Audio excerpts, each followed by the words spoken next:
All right, we're live. So welcome back to Dapp University. So today we're going to talk about something that's happened over the past day that's going to bring millions of people to cryptocurrency and blockchain technology as a whole. This is a trend that we've been watching out for on this channel over the past several weeks, and we just got a new development in today that's going to be a pretty big tipping point for this, in my opinion. So we're going to talk about this today, look at a lot of other news that's happened in the space since yesterday, check on the cryptocurrency markets, and a lot more. So if you're new around here, hey, I'm Gregory, and on this channel I turn you into a blockchain master. So if that's something that you're interested in, then smash that like button down below for the YouTube algorithm and subscribe to this channel. And if you learn how to become a blockchain master step by step, start to finish, then head on over to dappuniversity.com/bootcamp to get started today. All right, so let's go ahead and jump into today's topic. So we got people jumping in the chat here. Let's just make sure everybody can hear me okay. If y'all can hear me okay, just let me know down in the chat section below. I think my microphone's working okay. I think there might be a little bit of delay on the live stream with people joining it right now. All right, so Srinivas, welcome. Yeah, totally. Okay, so let's go ahead and jump into today's topic. So we just got big news yesterday. Okay, we got, let's say, Samya, Kosei, welcome. So we got big news yesterday that, let's just pull up this up on my screen here so I can see the story.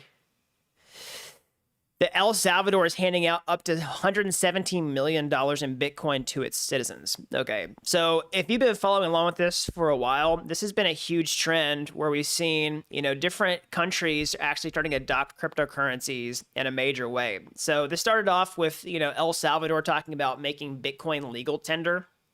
Okay, where you could actually, was recognized as a currency in the country. We've seen other trends where, talking about Israel over the past couple days, talking about launching a digital shekel on Ethereum, actually, as a experiment there.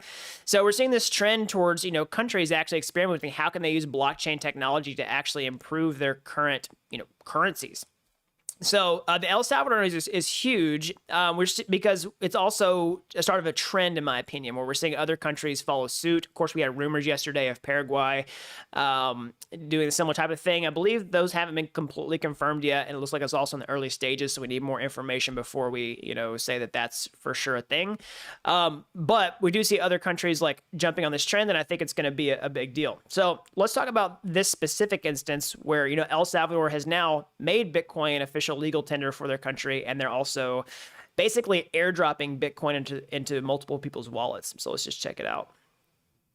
So quick take, El Salvador's handing out $30 in Bitcoin to its adult citizens. That's roughly, works out to an upper bound of 117 million Bitcoin, around 3,440 BTC. So El Salvador, let's just see here, 70% of the population over the age of 15. As a result, adults can make about 60%. So they're just estimating how many people will do it. But here we go. Here's the incentive program. We do have to download a wallet. So let's just pull it up here. Yeah, the president said adult citizens download the Shivo e-wallet and go through the facial recognition process will each receive $30 Bitcoin. So it looks like there's some caveats here. Sounds a little dystopian, not gonna lie. But yeah, that's the hoop essentially you have to jump through to get this incentive program to actually receive the Bitcoin. So let's get into implications of this. And I know there's a lot of people that are going to, kind of go either way on whether this is a good thing or a bad thing. You're going to have some people say that, oh, it's kind of weird that you have to do facial recognition and then give over your information. You're going to have people who say, you're going to be pretty polarized on the political spectrum about whether it's a good thing to just airdrop money to citizens, all that type of stuff. There's lots of, trade-offs that people are going to kind of fight about with this. But the one thing that I do want to look at the bigger trend, which is basically bringing more people into cryptocurrency, and whether you think these other things are good or bad, there's this other thing that we have to talk about. So like I said, as we see more and more countries experiment with this, say, hey, how can we use blockchain technology? How can we actually use cryptocurrency to, basically improve our current financial infrastructure? We're going to see more and more people into the space. And specifically this, El Salvador thing is going to bring millions of people into the space who may have not used cryptocurrency before. Some of them may have, some of them may have not. But if we're on this major paradigm shift about how we think about money, how we can, change the technology of money, then this can be an inflection point where we have a first country that really does this in a concrete way. And let me just pull this on my screen here. I was going to show you this. And when you do that, basically you get on the crypto rabbit hole. So like you go from Bitcoin, and then they looked at other cryptos. They look at other blockchain solutions.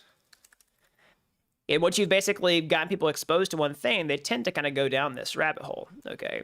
And yeah, so this is pretty big. And actually this being an inflection point, it's one of those things where, you get the first country on board, a couple other countries follow, and then it kind of just becomes this wave of adoption. So we'll see how this works out long term. I mean, it's always going to be experimental. This could be one of those things that like just doesn't take off quite like everybody's expecting to.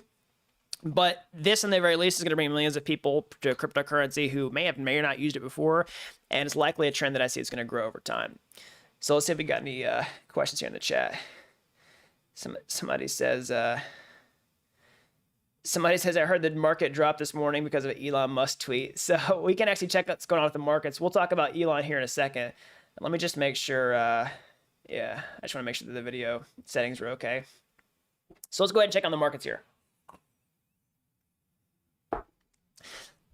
We can see what's going on with the Bitcoin price. I like to check on the Bitcoin price just because it's an overall index of how the crypto market's doing, especially right now, as things have been weakening. Of course, we've been in this, correction since our all-time high back in April. Let's just see. So we had 3 green candles in a row. We talked about that yesterday. I've seen that floating around. We don't know if that's been actually significant, especially because crypto daily candles are in UTC time. So it's kind of an arbitrary line anyway. But we're starting to basically lose a lot of the ground that we covered over the past 3 days. We're seeing a pretty big red candle form for Bitcoin. We'll just kind of wait and see what happens. I mean, I'm not going to try to dish out like false hope in the short term. Like this chart looks pretty bad. What have I personally done about this? I'm doing mostly what I normally do, which is just nothing. I'm not buying more cryptocurrency right now, but I'm staying in my positions. And some people ask me like, why is that the case? Why wouldn't I just take money off the table? Because I still think there's a pretty good chance that, let's just say we do get some sort of leg down from here. Let's say we drop to like 25K, right? And then the recovery, or let's say we drop into 20K, and then the recovery looks pretty like rough and rocky and choppy. And the whole point I'm trying to make is, if I took money off the table and had to take a pretty big tax hit on that, and then basically the market would have to fall farther than the tax hit that I would take, and then I'd have to make sure I bought in at the right time. And I'm telling you, whenever you enter into the cryptocurrency markets, to me, it's like one of the worst feelings in the world, because you're just like, I don't know if it's going to, you can be very rational, but at the end of the day, you're always a human being. So no matter how like logically you think in your head, you're always going to have these survival instincts that are second guessing, whether you're right or not. And so for me personally, I just like the faster we get away from my buy-in price, the better I feel. And so, some people ask me a lot like, hey, why aren't you buying more? Why aren't you buying more? Those are some reasons why. So let's take a look what's going on with the overall cryptos here. We can look at just a high level on prices. Let's see what's going on with the Ether price as well.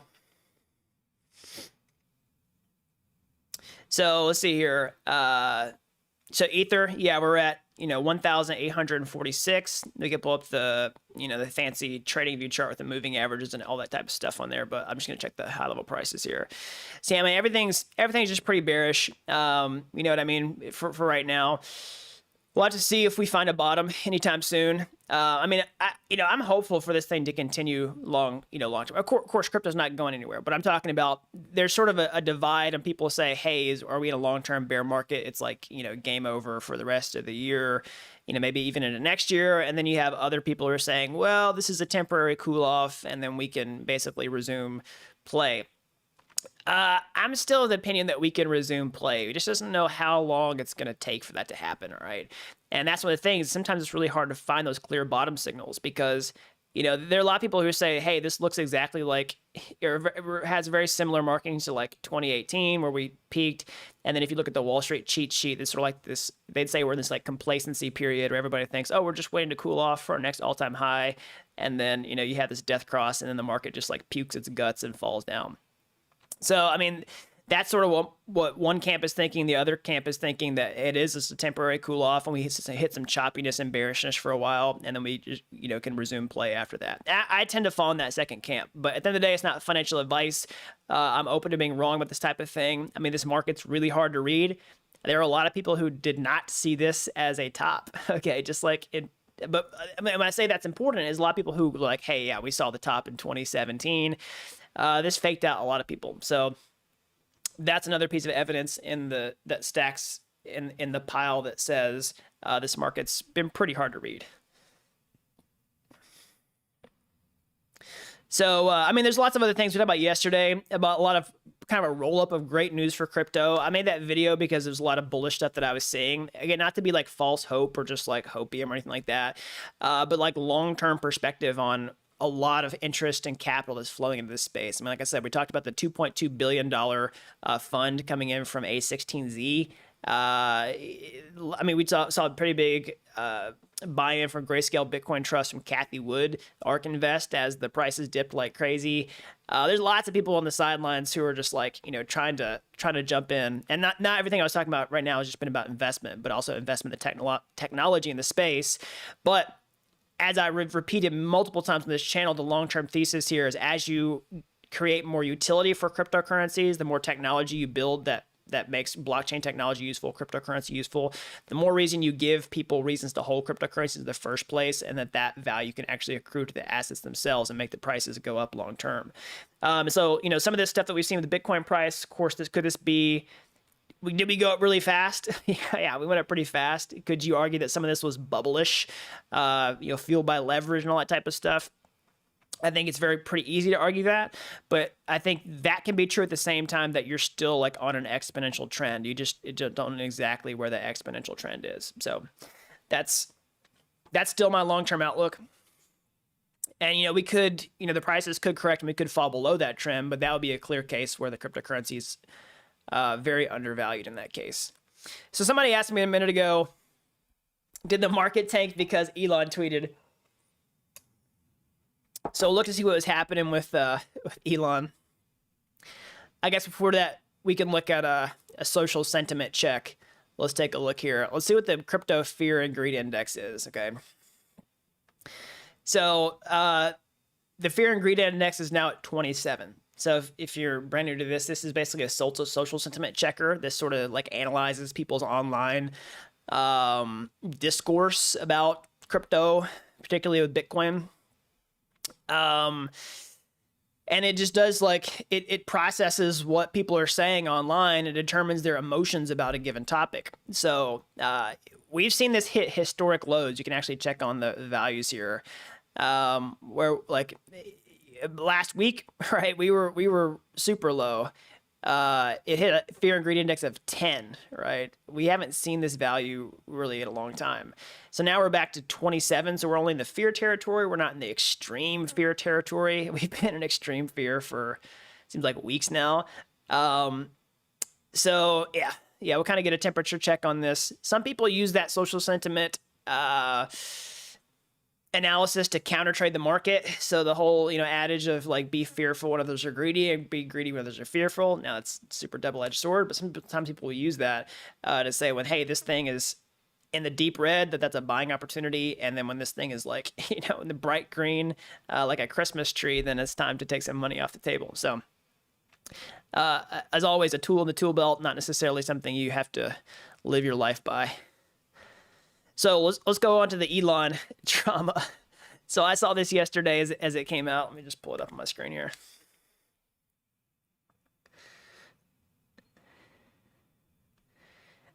Let's just check it out here. So Elon tweeted, he said, how many Bitcoin maxis does it take to screw in a light bulb? And I was like, oh, here we go again.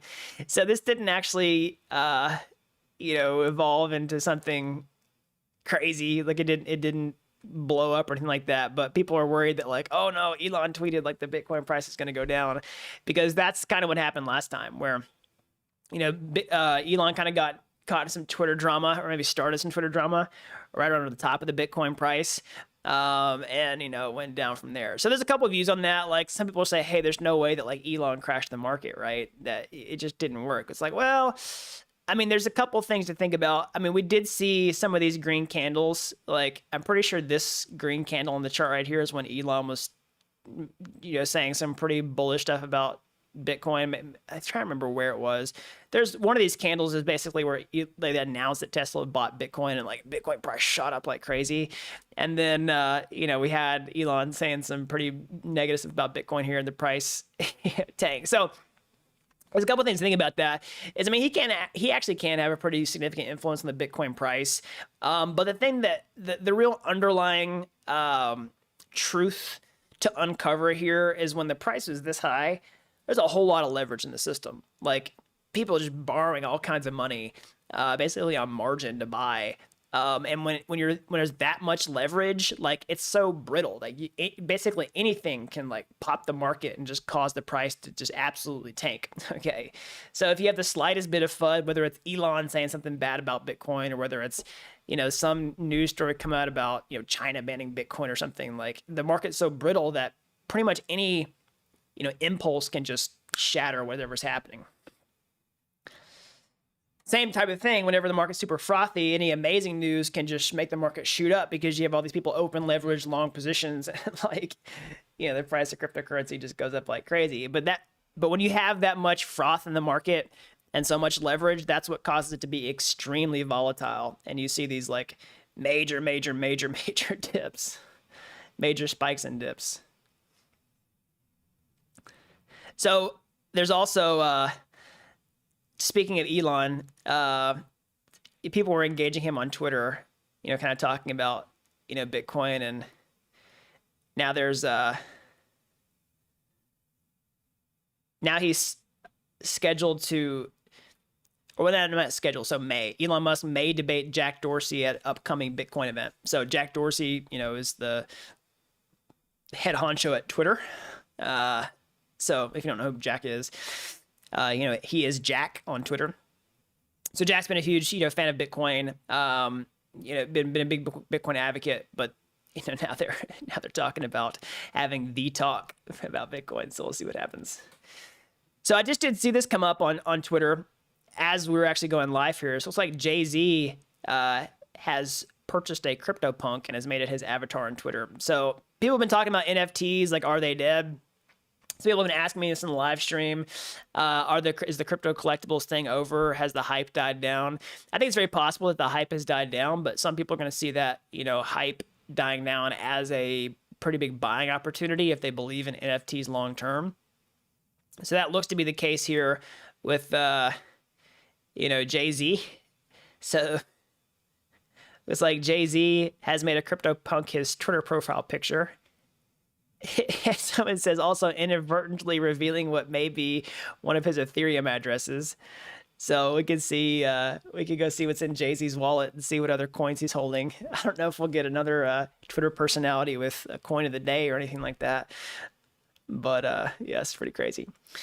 So long term, no, I don't think NFTs are dead. I don't think digital collectibles are dead. I actually watched a pretty interesting video yesterday on Up Only TV. Definitely go check out that channel if you haven't already, where they interviewed Justin Sun, so the founder of Tron, and he was actually talking about NFTs, and he owns the Beeples. He owns a bunch of NFT collections, and he's kind of talking about the future of NFTs and what he expects that to be long term. It's pretty interesting. Definitely go check it out. So if you got any questions here.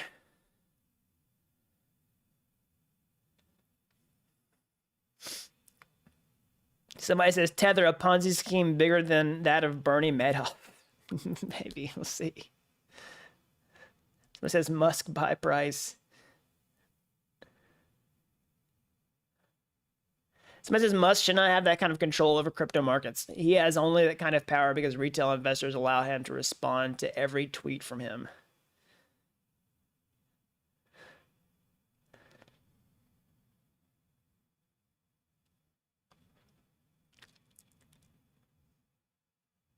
Somebody says shake out the leverage traders. Yeah, totally.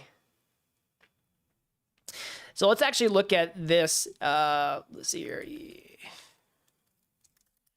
I saw a website come up yesterday. I want to see if I can find it. Basically, where you can look at the amount of ETH that gets burned for EIP 1559 live in real time. So if you don't know what that is, I'll explain it here in a second. Let me see if I can just find it. If anybody knows what that URL is, just paste it to me in the chat, and I'll see if I can find it. I'm gonna look for it here on Twitter really quickly.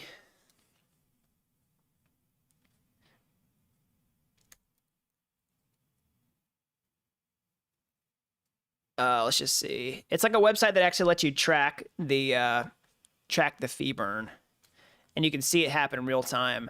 So what am I talking about? So EIP 1559 is a big improvement proposal for Ethereum that's supposed to go live at the end of July, early August. So this is a pretty big upgrade for the Ethereum network. It's not on the ETH 2.0 roadmap necessarily, but it's still a big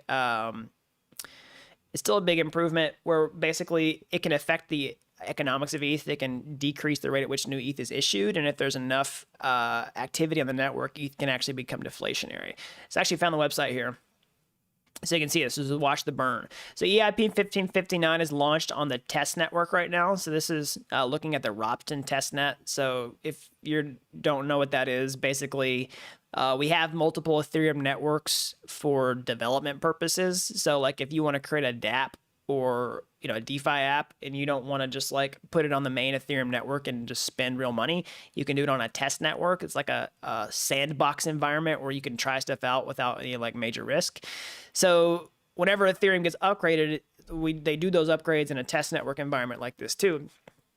So EIP 1559 has been implemented on the Ropsten test network, and so you can watch. You can actually watch the ETH getting burned here. So yeah, basically every single block you can see how much ETH has gotten burned. So this is 88,517 US dollar. And these numbers will vary pretty greatly from the main Ethereum network because basically the amount of transactions on Ropsten is going to vary pretty significantly from the actual main Ethereum network itself.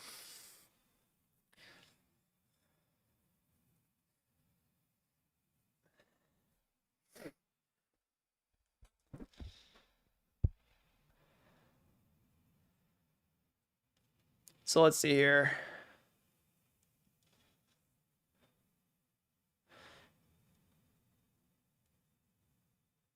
Somebody says learn to COD, call it a tactical nuke. I guess they're talking about Call of Duty.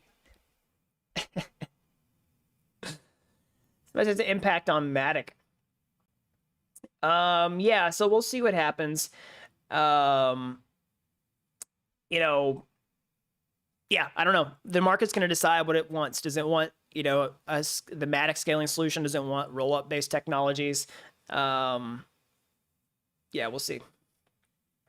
Somebody says, as a developer, how should I invest in crypto generally? So, as always, I don't really give investment advice on this channel. I can tell you what I personally do. I mean, me as a developer, and one of the reasons I like being a developer in this space is that it really gives you, it gives you a pretty big competitive edge, honestly, to like weed out the BS from what's real. My personal long-term thesis has always been or my strategy, I should say, it's not a thesis, but a strategy has been really to hold on to things that have a good amount of adoption and have a lot of momentum in the right direction, what I call quality stuff. A lot of people who are new to crypto, they just want to invest in stuff that has the most upside, but really the big double-edged sword with upside is it also has just as much, or if not more, downside. So like, I think a lot of people got super burned by this. So people who are brand new to cryptocurrency, who maybe got in since, I don't know, maybe January this year, like if you go look at, some of these coins that have smaller market cap, like when you go on the list and the market cap is smaller and smaller and smaller, yeah, you might be able to get see a 20-30x gain on a coin, but like if you bought it after the run up, let's just check on any one of these like random coins on like page 3 of CoinGecko. Let's just pick one. I mean, I bet I can just pick one at random. I don't even know what Sapphire is, but let's just say you bought Sapphire. Let's just check. It may not be as bad as I was thinking. So like, but some of these, like the spike, some of these are already like 80-90% down from their all-time high. can't find a good example necessarily, but some of these coins are not like 89% from their all-time high already. So if you got in late, like the downside is big. Okay, you have to always think about risk reward. And so that to me is why I hold things for the long term and I hold things that are quality. And if you are a developer and you can actually get in and work with technologies and understand how they're adopted, that's going to give you a pretty big competitive edge in determining what actually is quality versus what's not quality. So I try to, help you all understand that type of stuff on this channel and encourage you to do your own diligence, do your own research, learn to think about things technically. It's one of the big reasons I am so big into coding for lots of reasons. I mean, one, I think a lot of people who are getting into cryptocurrency are trying to, better their financial future. And I think a lot of people can actually get the benefit they're trying to get from crypto by changing their job and developing a high income skill like blockchain. That's one of the big reasons I teach it on this channel. But I think crypto is great for the long term. But for me personally, I just don't want to be holding quality stuff. So like if we do go into some crazy bear market, you're not just in some super hypey speculative coin that can drop by like 98% and never recover, because that definitely happened last time.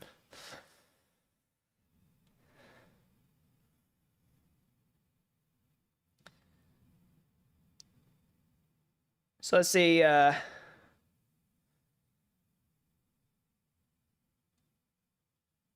which network is making a Dapp better nowadays? So, I mean, I focus primarily on Ethereum on this channel. If you learn to code Solidity smart contracts, you can deploy them to Ethereum. You can put them on Polygon. You can put them on Binance Smart Chain. So those are some of the major environments people are doing smart contracts on right now. I mean, all those people are basically absorbing the benefits of what's happening on top of the Ethereum network anyway. So I would highly recommend focusing on Solidity. I mean, you could put it on whatever environment that you want to. That's definitely what I would say. Somebody says, so EOS is not an Ethereum killer. Well, it hasn't killed it yet. So don't fear these dips. I just keep accumulating only for the next, I'm going to say 5-10 years. Yeah, long-term perspective is always good.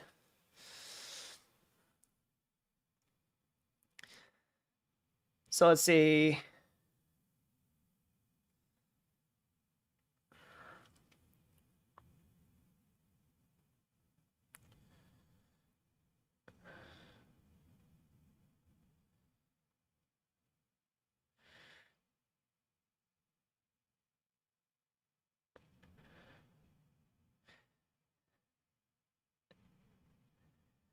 So do I have any pets? Yeah, I've got pets. I used to have a snake a long time ago. I had a big old boa constrictor snake.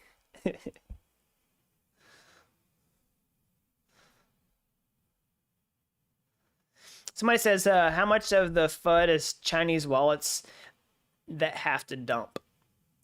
Yeah, I don't know. It's a good question. People talking about, the mining crackdown in China, and then basically a lot of stuff, a lot of people just like exiting crypto. Honestly, I think a lot of the stuff is going to be people in China, like who are Bitcoin miners. A lot of them are just going to move their operations. That's probably what's going to happen.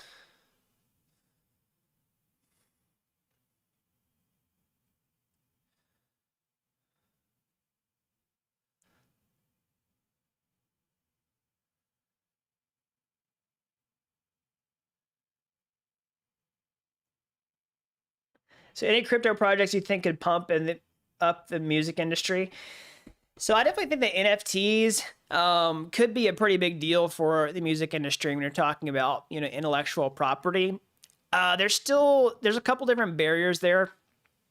One is there's some technical barriers when you're actually implementing like a way to like I think what some people are looking for is basically a way to help digital rights management, where essentially, you make it harder for people to rip off your creative work. Like artists want this, musical artists too. I was saying artists, this is a visual artist, but I mean like musical artists want this because they don't want people to, they want to go back to the days where they could put out a CD and you had to buy it, right? And you could put out recorded music and it was actually profitable by producing, CDs. And so I think a lot of people are hoping that crypto will do that, but you have this big problem, which is now everybody's, even if you found out how to do that with crypto, you still have to create an incentive for people to stop doing what they do now, which is just use Spotify for free and listen to ads, or pay $9 a month for Spotify or whatever the price is, for ad-free streaming, right? You have to give people a reason to stop doing that. And even if you were able to come up with even if you came up with the technical implementation, you came over the regulatory hurdles of essentially the legal system acknowledging your intellectual property, written to the blockchain, essentially. And I know it's more complicated than that, but even if you overcome those two hurdles, you still have to get people to like stop doing what they do now, which is just stream music and download it for free and do that. And that's probably the biggest challenge in my opinion. And that's why I think you see like people coming out with NFTs in the music space, like experimenting with it as sort of like bonus material that they sell whenever they sell albums. Like Kings of Leon did this. You sort of get like your biggest fan, that NFTs that give you special seats at concerts. Maybe you get some sort of privileges for life, all that type of stuff. You see this a lot in the recording industry or in the music industry, where you'll have people who listen to your stuff on Spotify, but maybe they'll buy your vinyl. Like I know vinyl's a pretty big niche. You got like people who are hardcore into vinyl, who do that type of thing, and you could sort of have a similar like hardcore fan base who will buy your NFTs, do all this type of stuff. But that's gonna be a super small niche compared to just how consumers generally interact with music.